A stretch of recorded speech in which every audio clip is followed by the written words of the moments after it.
Good morning, everyone. I hope you wake up nicely and you are ready for the last day of our wide bandgap semiconductors workshop. And we will start before we go to labs. We will start with the lecture, which will be given by Professor Samaneh Sharbati. She is now at the Southern Denmark University, and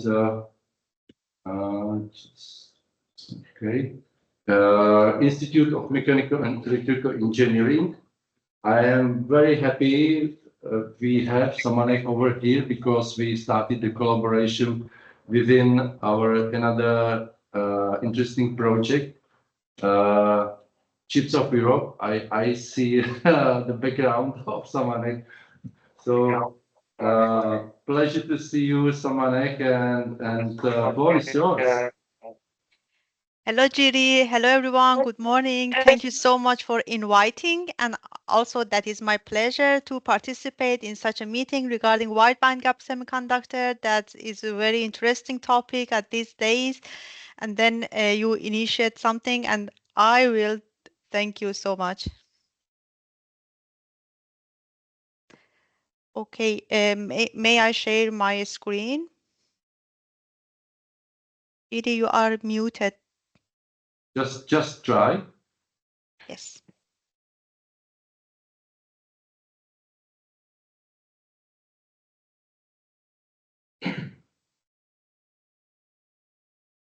Okay, can you see my screen now? Yeah, we can see it. Perfect. If you can switch it to full screen. Yes. Yeah, as Judy said, I'm associate professor in Department of Mechanical and Electrical Engineering in south of Denmark at Center for Industrial Electronics. Actually, we started to work on gallium nitride devices from few years ago. And mostly concentrate on modeling and analytical modeling and the simulation and addressing the challenge in the market by innovation and new technology. And then the topic of today is comprehensive study and modeling approach for static and dynamic characteristics of gallium nitride devices that we will use for high power and high frequency application.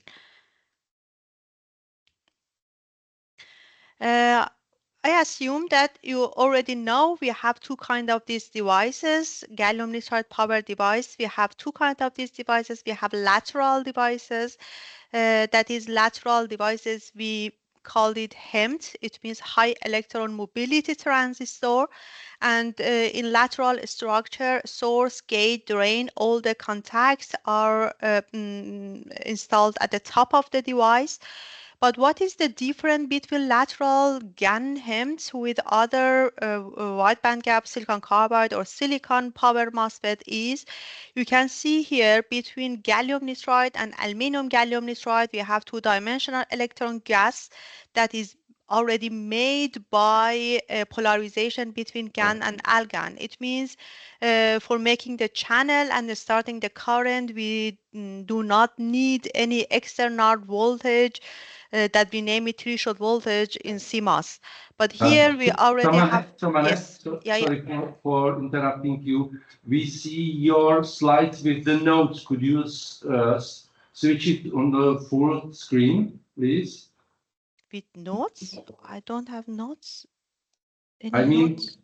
we see the current slide, and on the right side the next slide, which will proceed next. Some kind of full screen or something like that. Presentation mode. Let me.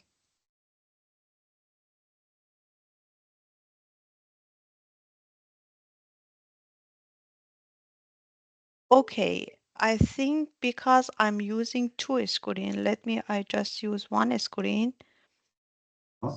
Is it okay now? Now we cannot see anything.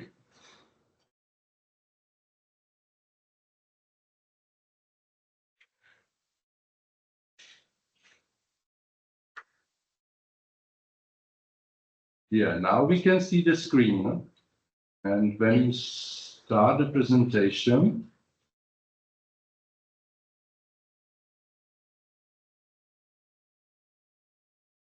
Okay.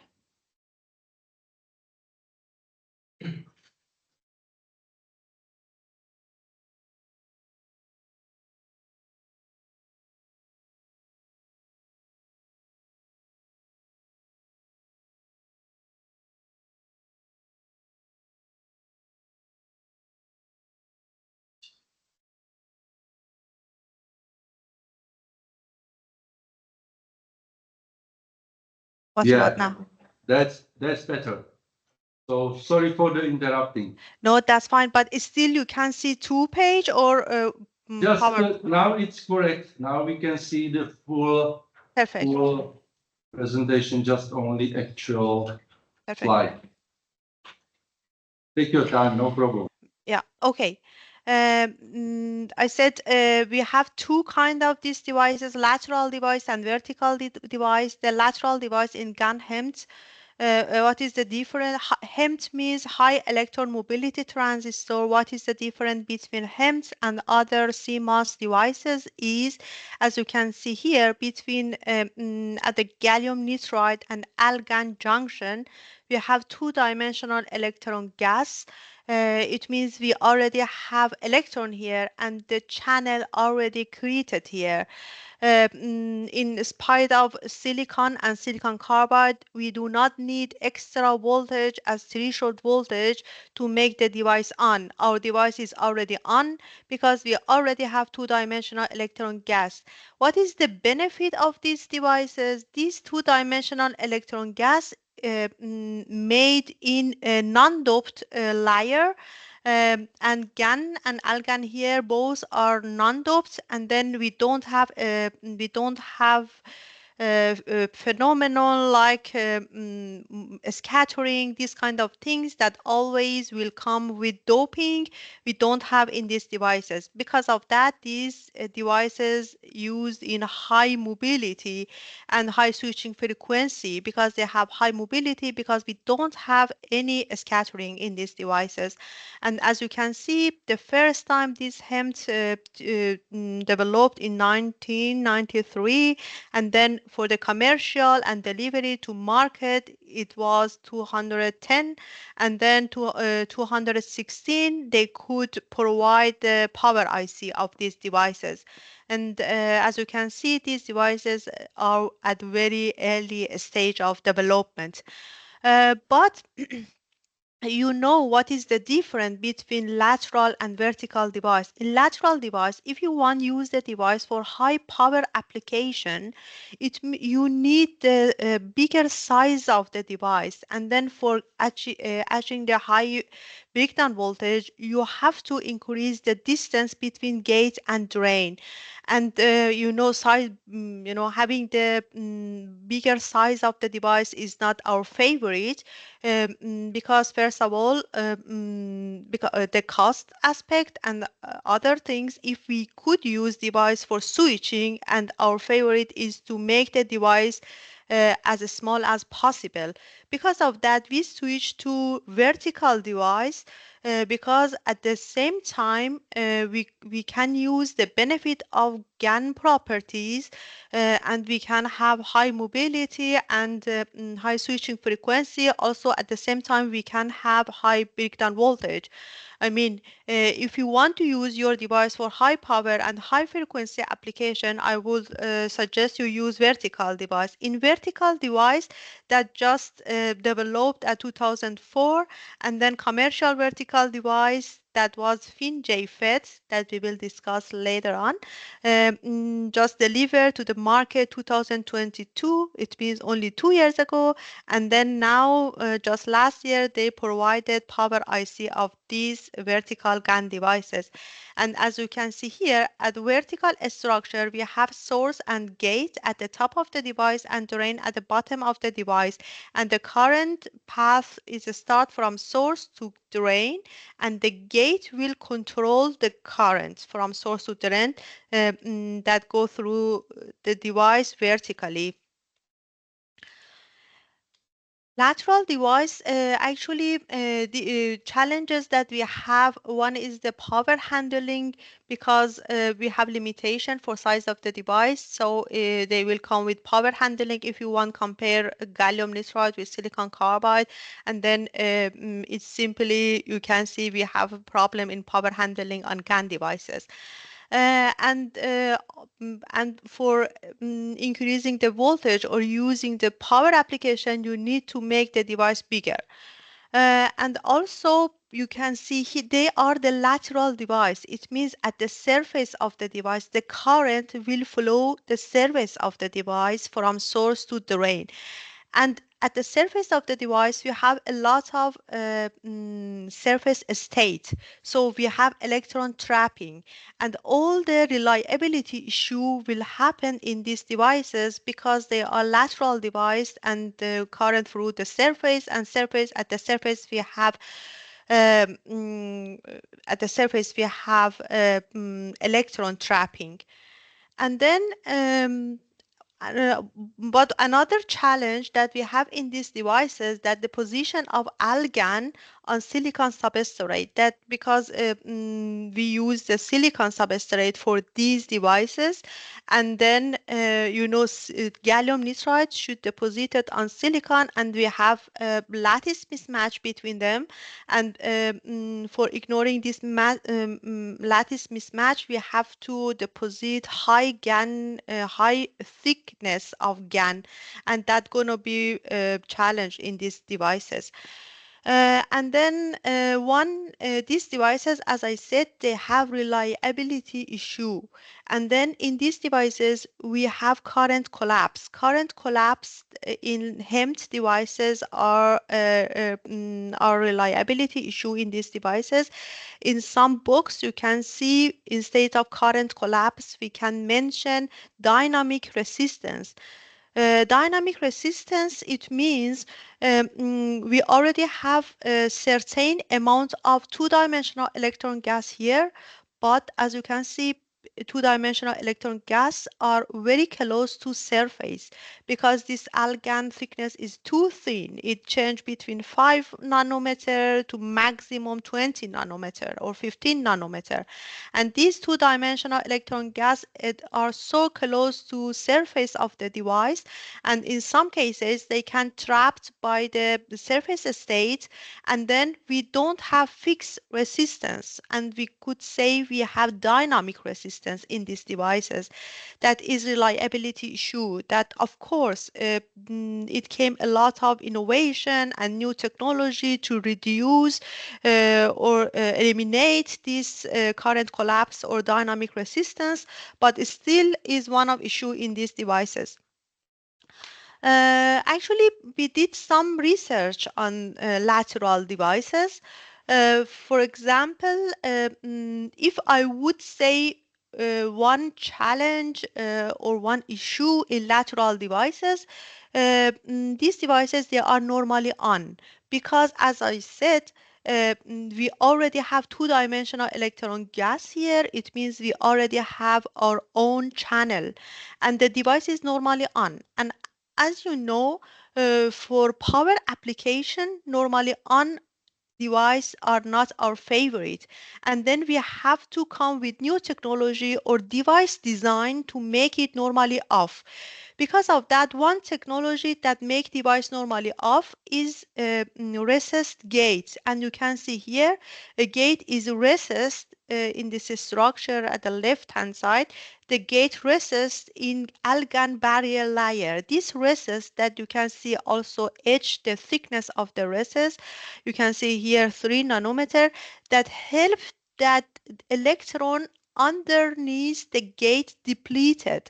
And when electron underneath the gate is depleted, it means actually we discard the channel between source and drain, and our device is going to be off. That is one technology they proposed for making the device normally off, or E-mode device instead of D-mode device. Actually, we did simulation here, and that in 2000, I think 20, I don't remember exactly the date, but is really important technology for because E-mode HEMTs, they are the devices that they use in the industry.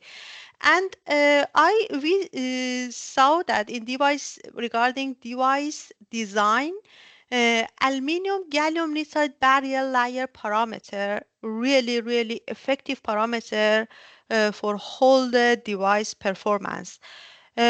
Thickness of this parameter, as I told you, they will change very small to, for example, 13, 14 nanometer for fabricated devices. And also aluminum mole fraction in this layer, they are really critical parameter for performance of the device. Because of that, I choose these two parameters, thickness of algan and aluminum mole fraction in this layer. And then we calculated two-dimensional electron gas for different algan layer and different aluminum mole fraction. First of all, we provide one analytical model that I didn't bring it here, but I will refer you to read the paper. We provide one analytical model for measuring two-dimensional electron gas, and then we simulated two-dimensional electron gas for different device with various algan thickness and various al mole fraction.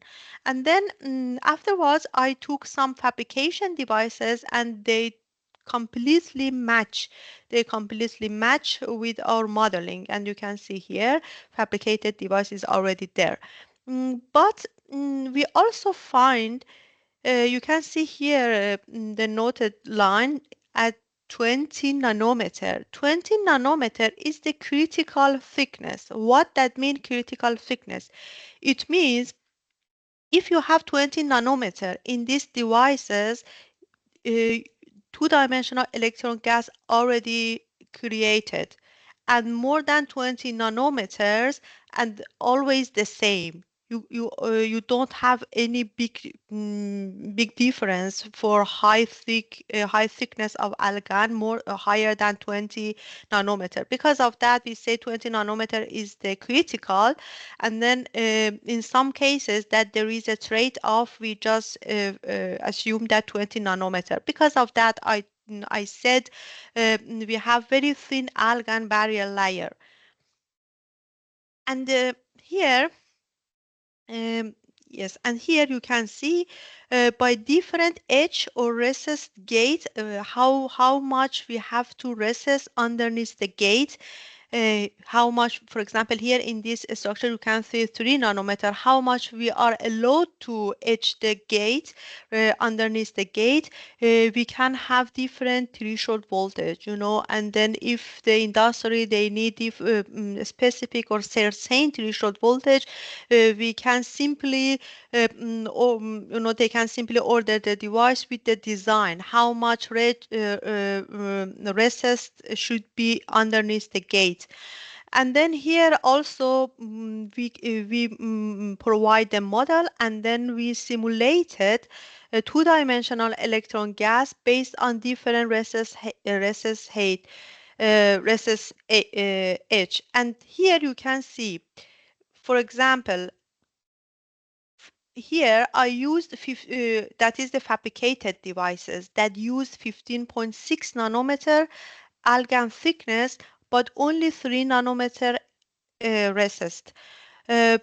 Maybe other experimental colleague, they have different thickness of algan, how much they should make the resist to have normally off device. Because of that, in this graph, the right hand side, you can see for different thickness of algan, we used critical thickness of resist. How much we have to resist for example, if your algan is 10 nanometer barrier layer you have, and then 5 nanometer resist is enough. But if your algan is 15 nanometer and 44 nanometer is enough for making the device off.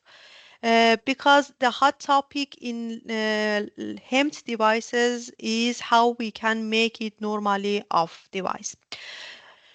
But as I said, we switched to vertical GaN because vertical GaN, you can have increased breakdown voltage without increasing on-chip area.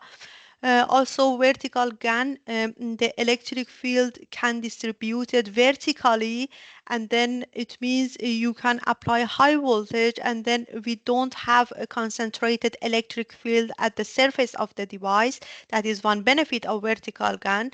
And then this vertical GaN, they can use for high power application, 15 kilowatts and higher. And then also, as if you remember, for HEMT devices or lateral devices, the reliability issue was at the surface states. But here, the current goes through vertically during the device, and then surface state does not much effect on the current and reliability of the devices. And also, we have more enhanced thermal performance. But different colleagues, they use different layer from source to drain to improve the device performance. Here you can see we have 4 different structure for vertical GaN, and one structure is cavet. The cavet structure, actually you can see here the cavet structure is combination of lateral and vertical, and you can see here we have 2-dimensional electron gas from lateral devices, but the structure is the vertical. The current starts from source to drain, and the CPL layer or current blocking layer, we use PGAN here, and then we have aperture between 2 CPL layer, and the current go through this aperture, and we can control this current density by the gate at the top of it. Also, we have another structure for vertical GaN. We say trench MOSFET. The structure is look like the CMOS, but you can see here we have gate and oxide underneath the gate. We have CPL as a PGAN layer underneath the contact, but in trench MOSFET we don't have 2-dimensional electron gas. And another, the third device of vertical GaN are JFET, and also we had JFET in silicon and silicon carbide. And then we do not have 2-dimensional electron gas in JFET as well. Also, we have FinFET structure for vertical GaN. And all of these structure, they have their advantage and disadvantage of their own. And then based on the application, we have to select which one we want to work on that. For example, trench MOSFET, the advantage of trench MOSFET, they are normally off because we don't have 2-dimensional electron gas, and also they have high breakdown voltage. But the trench MOSFET also, they have their own challenges. For example, we don't have 2-dimensional electron gas. It means we shouldn't expect high mobility that we had in GaN HEMT. And then other hand, also we have oxide underneath the gate. When we have oxide underneath the gate, always we have challenge with trapping effect, because at the surface, oxide and semiconductor, oxide and the gate, we have always the trapping effect. And one challenge that may have these trench MOSFET are buried PGAN layer, and then this PGAN layer, they may have challenge in fabrication process. And also we have the PGAN in between 2 N-GaN, and then we have also punch through breakdown. Very high turn-on voltage, yes, of course, because it works like the silicon and silicon carbide. It means we don't have two-dimensional electron gas already created. It means we have to apply high voltage on the gate. We need to high threshold voltage because if you want to make device on. They will affect on energy loss. And we have FinFET, and all of you already know FinFET. There is a very small drift layer between two gates, but here I made it a little bit larger because the device functionality is going to be more clear. But one advantage of this FinFET structure is we don't have PGAN or CBL layer anymore. And then we don't have challenges in fabrication aspect. And also we don't have ALGAN and GAN. It means the device, we don't have two-dimensional electron gas and device is normally off. And we have high current density, of course, because this source contact is too thin, and then it could increase the high current density. But the FinFET devices, they have their own challenges. For example, here this region between two gates is too thin, and doping controllability, how much doping we have to dope here in very thin and very narrow devices, they will affect on the performance. And in the fabrication, doping this very small very small size is going to be challenging because we have to design the mask for very small size, going to be challenging. And then also the source contact is too thin, and then it could increase the resistance of the contact. Also, we have high parasitic capacitance due to the surface trap that as you can see here, we have oxide in this structure underneath the gate. It means oxide, when we have oxide in the structure, we have surface state, and surface state always bother us regarding the surface state, and they will affect on the parasitic capacitor as well. But these devices, they could use a microwave power application. Another structure is the JFET. The structure is exactly like the JFET we use for silicon and silicon carbide. In the JFET, we have PGAN, but the device is normally off. That is a good thing. Also, you cannot see any oxide. It means we really get rid of these surface states and the parasitic capacitor in these devices. But still, we have PGAN in JFET structure, and then low current density, because in this case the distance between the gate is large enough.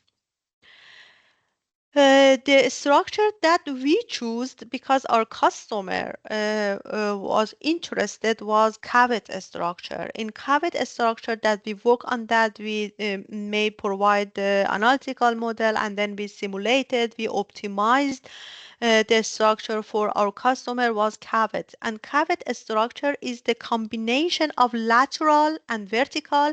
It means it can use benefit of both structure, like the lateral. For example, we have two-dimensional electron gas. It means we have high electron mobility. And then meanwhile, we also can get benefit of vertical advantage of the structure.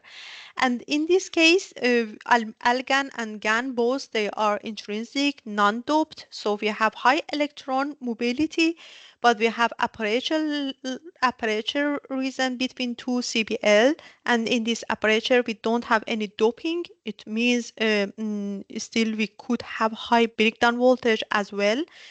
But one important thing that I thought about it, one important parameter, critical parameter that will affect on the total device performance is aperture characteristics. What should be the length of the aperture characteristics, how we can optimize. And I worked on that, and at the end I figured it out. It's depend on the application. Do you want your device for high power or do you want your device for high frequency application? And then it gives us two different results, because as you know, always high power and high frequency application, always there is a trade-off between them. First of all, I simulated different aperture lengths, and I could see how they could impact on the threshold voltage. Threshold voltage, and based on the device performance, two-dimensional electron gas is far enough of aperture length, and then we already assume that they will not affect aperture length. It will not affect on two-dimensional electron gas. But in the other hand, if we use the very large aperture length, is to be large aperture length, somehow the aperture length even be larger than gate length, and then gate does not have fully control on the current, and then device will control its current, control of gate on its current. And here you can see, for example, if I used 70 micrometer as aperture length, hold the device is 19 micrometer. This device is already fabricated. Hold the device is 90 micrometer. If I use 70 micrometer for aperture length, it means aperture length is higher than gate length, and the gate cannot have control on the aperture length. And you can see here regarding the threshold voltage that out of the control, but others aperture lengths, they have almost the same threshold voltage. And also you can see here the aperture lengths, they will affect on resistance. That is really important. Resistance is one of important parameter for high voltage application. And then by increasing aperture length, even I could have higher current, but you can see we will have higher current or reduced resistance. As I said, it depends on the application that you can use it. But here you can see the current path of the current path in the structure. The current first start laterally and then switch to vertical, go through the device. And that is really interesting things that really affect on the device functionality. And here I would like to show you electron concentration for two different aperture lengths. For example, in figure A, you can see aperture length only 1 micrometer. For figure B, we have aperture length long enough, 70 micrometer. And you can see we have enough, for example, for 70 micrometer, we have a lot of space for vertical current, and because of that, the resistance is reduced.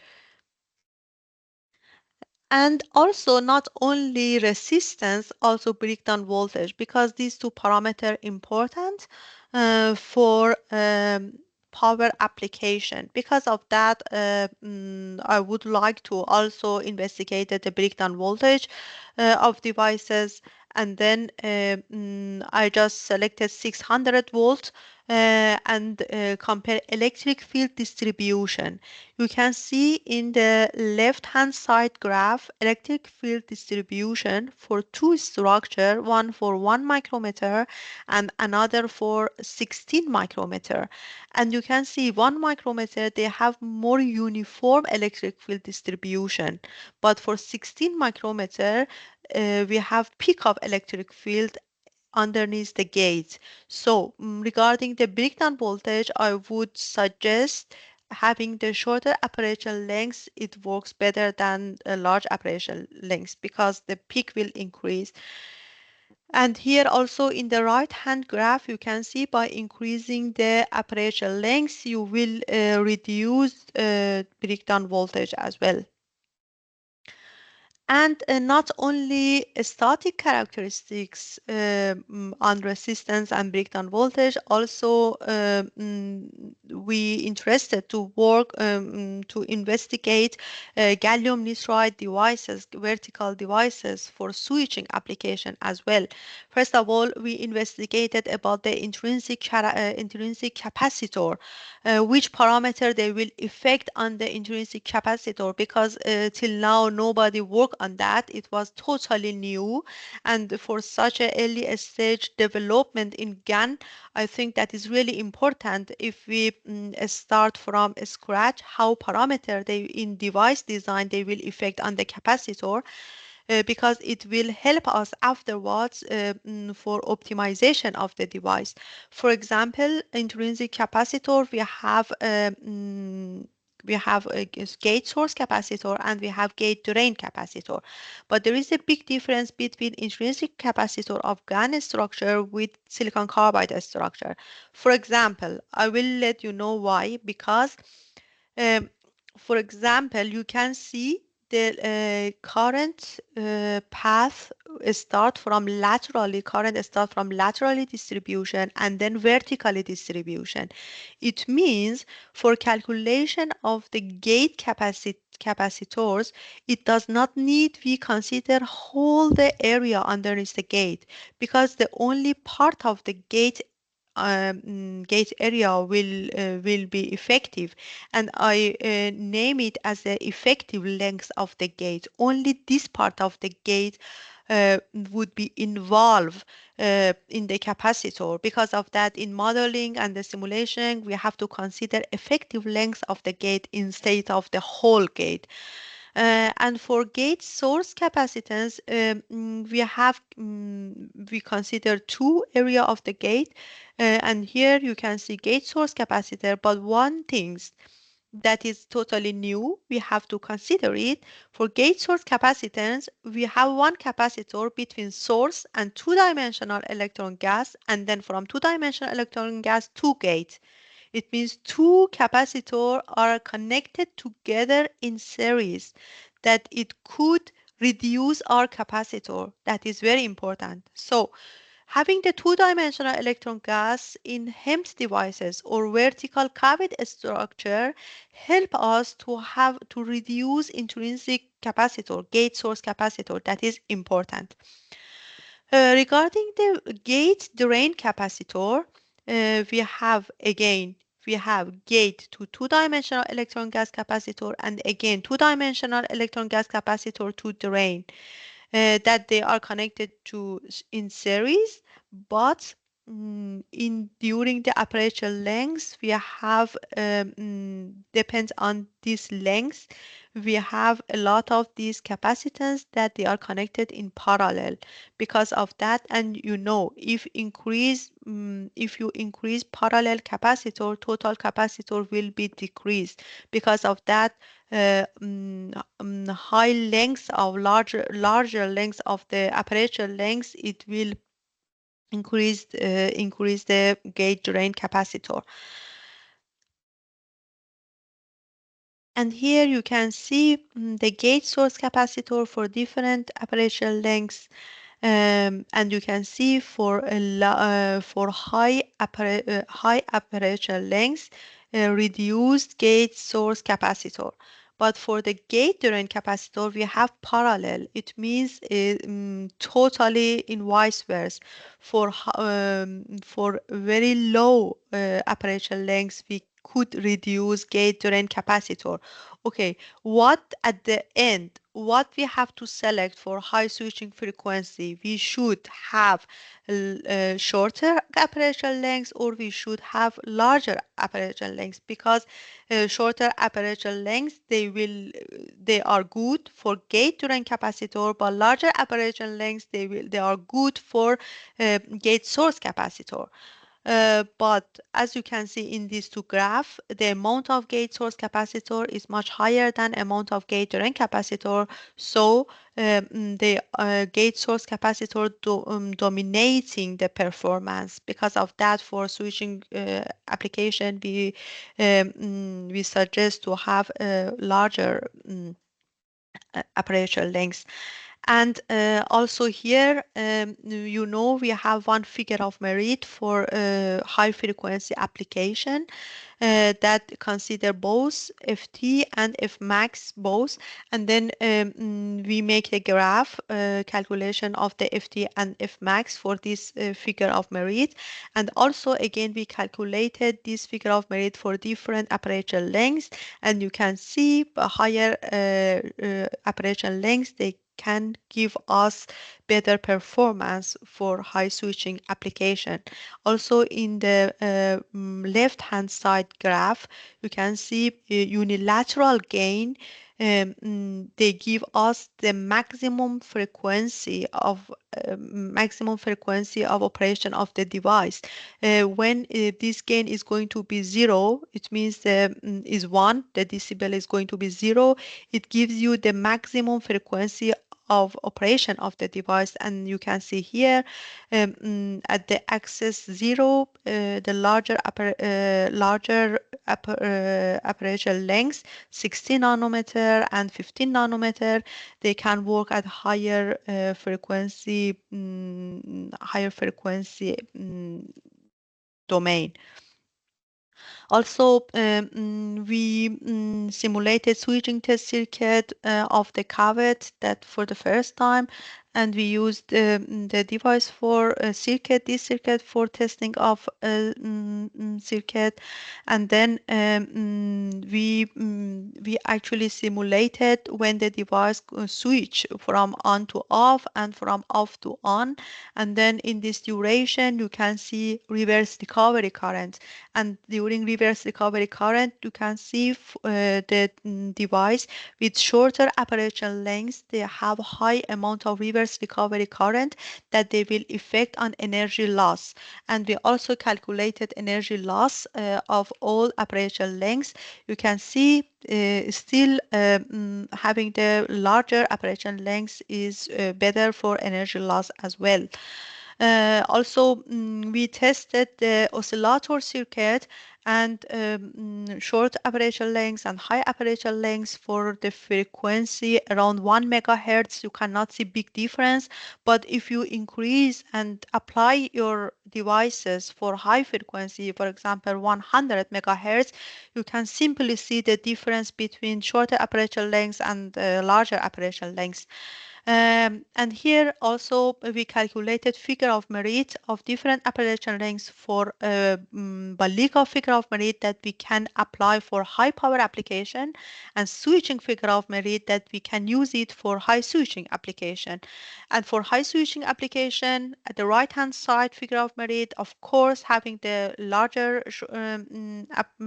aperture length is better, but for Baliga figure of merit and in between you have to optimize 10 aperture lengths gives you higher, because there is a trade-off between breakdown voltage and on resistance, and they will affect on power application lengths.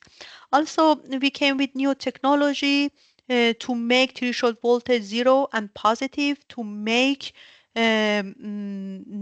our cavet normally off, because you know, as I said, cavet, they have both combination of lateral and vertical device. A lateral device, they are D mode and normally on, and then I suppose new technology to make it normally off, but I didn't bring design of the device because not published yet, but you can see we simply could have normally off devices, and also the resistance reduced, and also investigated the breakdown voltage.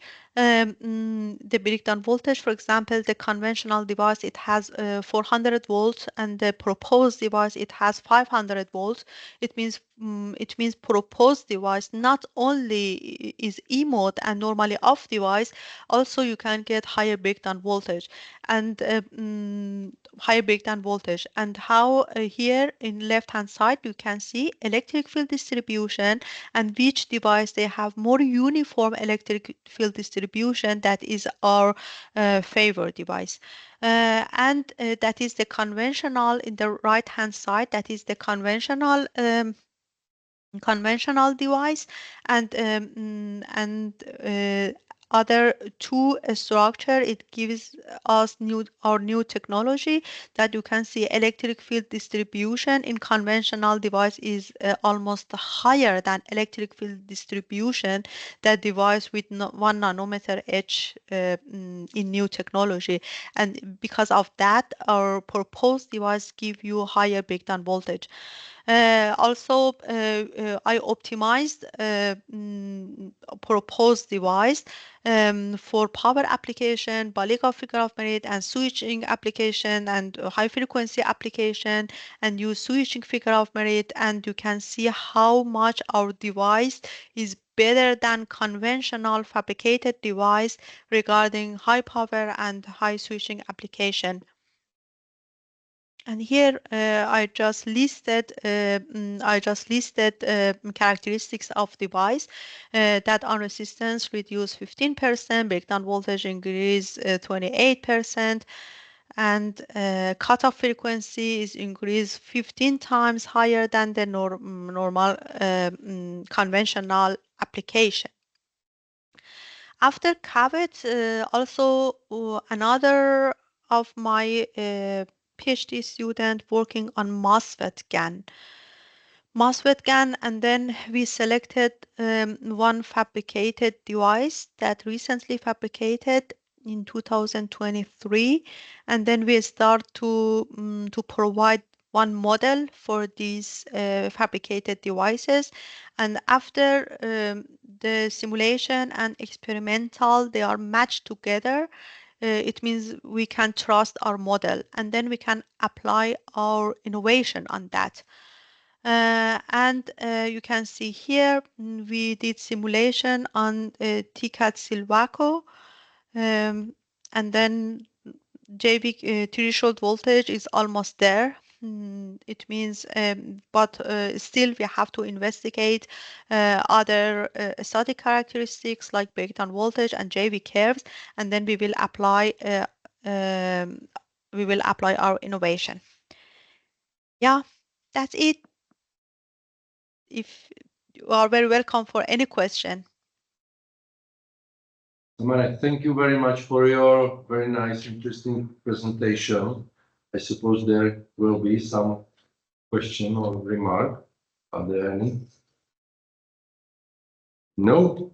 Well, wait, okay. I would like to ask you what software have you used to simulate the devices? Sorry, I cannot hear you very well. What? What software have you used? Silvaco Atlas. Silvaco Atlas. Okay. That was Professor Mikulík from the Faculty of Science. He's also dealing with, I think, semiconductors.